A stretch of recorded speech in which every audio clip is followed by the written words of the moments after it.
Hundreds of creatures swim through these doors every day in our undersea communities, depending on you to serve them nutritious, delicious, reasonably priced food in a clean, family-friendly environment. Look, I've been standing around on my tentacles since 8 o'clock this morning, and I don't have the strength to listen to this. Who depends on you may ask? Well, let's just start with the A's.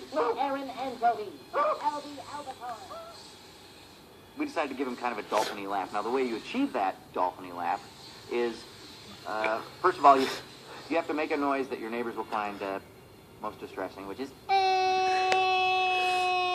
like if somebody's letting the air out of you and you're a balloon. And then you take your hand on your Adam's apple and go,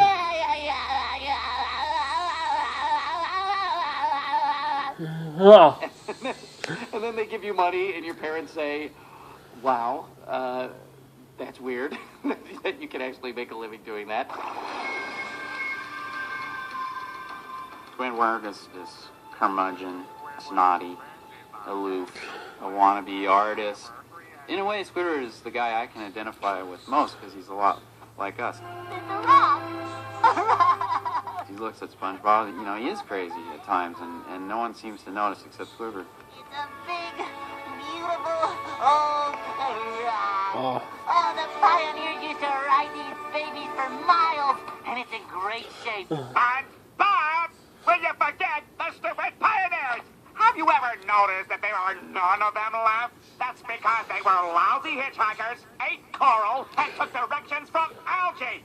And now you're telling me they thought they could drive? Perhaps. He's got a good heart. He just covers it with this curmudgeon shell. I knew it. SpongeBob. You do care. No, I don't. I do not. That was just a cover. I don't. Yeah, you actually care for that thing? Squidward has this big honking nose, and he's a bit of a malcontent. And so I just put everything up in the nose and gave him the oh, please attitude, and, well, there it was. Hold on there, little square dude. Wait! For Sandy Cheeks, I was looking for a strong female character that could be friends with SpongeBob but not a love interest. They really bang around and do karate together, kind of like stunt buddies. And so that gets him into trouble, creates some conflict in the way they challenge each other. So, what's your name? Sandy. Sandy's all about her mouth because of her huge teeth. So she's right here. She's right here at the front with her buck teeth. And that's pretty much how I find Sandy. I have to go to the teeth. There it is. What is it? It's safe. It's Texas. Steve was funny because he sent me all this research on Texas and slang. We worked a lot with the pacing. Because as a squirrel, I thought she should be really spastic, and he thought she should be more reserved. But I think we found a happy medium. I'm not crying. I'm laughing. I appreciate what y'all are trying to do, SpongeBob, but home isn't about barbecues and pecan pies. Home is where you're surrounded by other critters that care about you. I was trying to think of a role model of somebody who was smart and from that part of our country, and the person that came to mind was Holly Hunter. And I don't actually know where she's from, but that sound, you know. So you'll stay? I'm staying. Welcome home, Sandy. Hey! Who needs dumb old Texas anyway? What did you say? Patrick is so he's very, very low in bass and not very quick. There it is, SpongeBob. The carnival is back in town. Finding the character was really about feeding off SpongeBob or goading SpongeBob.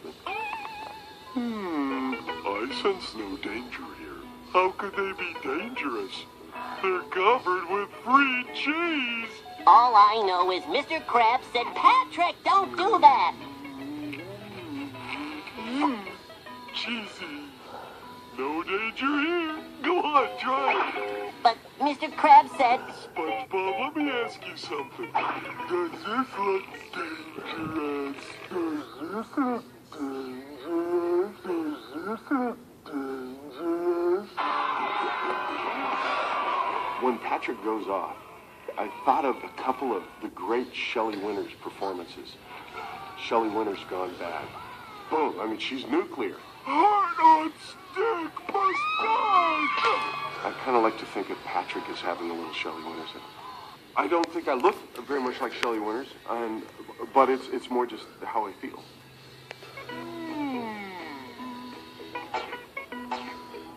It's off to jail for you, Mr. Krabs. Patrick, you're fired. Well, I don't even work here. Would you like a job? Starting now. Why would I? You're fired. Mr. Krabs is probably the only adult, with the exception of Mrs. Puff, in Bikini Bottom. Steve actually can take credit for the laugh.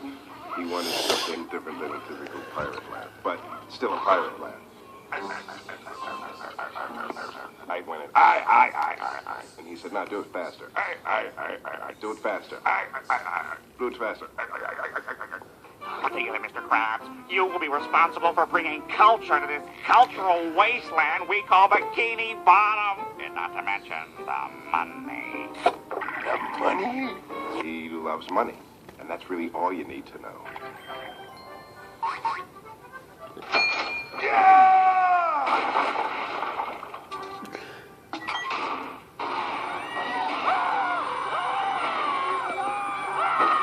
Can you spot him, Mr. Squidward? Down there, sir! Oh, there appears to be a Krabby Patty lapping in progress. There can be only one culprit. Plankton! Finally, victory is mine. I win! Plankton's voice I read for as SpongeBob. So I actually did all the lines SpongeBob had in the pilot, but with Plankton's voice. And so he was saying stuff like, I'm ready. Hey, Gary, it's a beautiful day. Hear me, Krabs. When I discover your formula for Krabby Patties, I'll run you out of business. the cool thing about him is he's got two sides of his voice, which are one is, you know, his sort of, but then he can go to the good side, which is, I feel all tingly inside.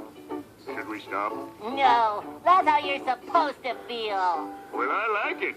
Let's do it again. Okay. Happy is for frowning through all the flowers. You wish for you can lay.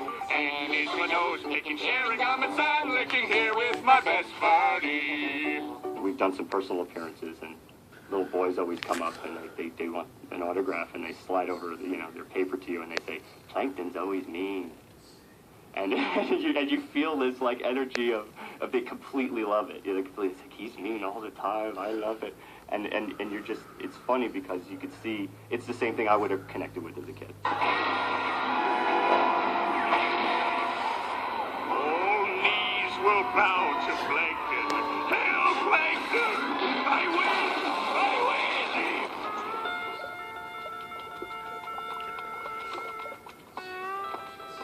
Hey, free Krabby Patties! Hey, look at that! The incidental voices can be anything in the show that is not what they call the principal voices, which are the main recurring roles in a show. They are the little boy, the guy ordering a Krabby Patty. It's something different every show. I play incidental characters on SpongeBob SquarePants.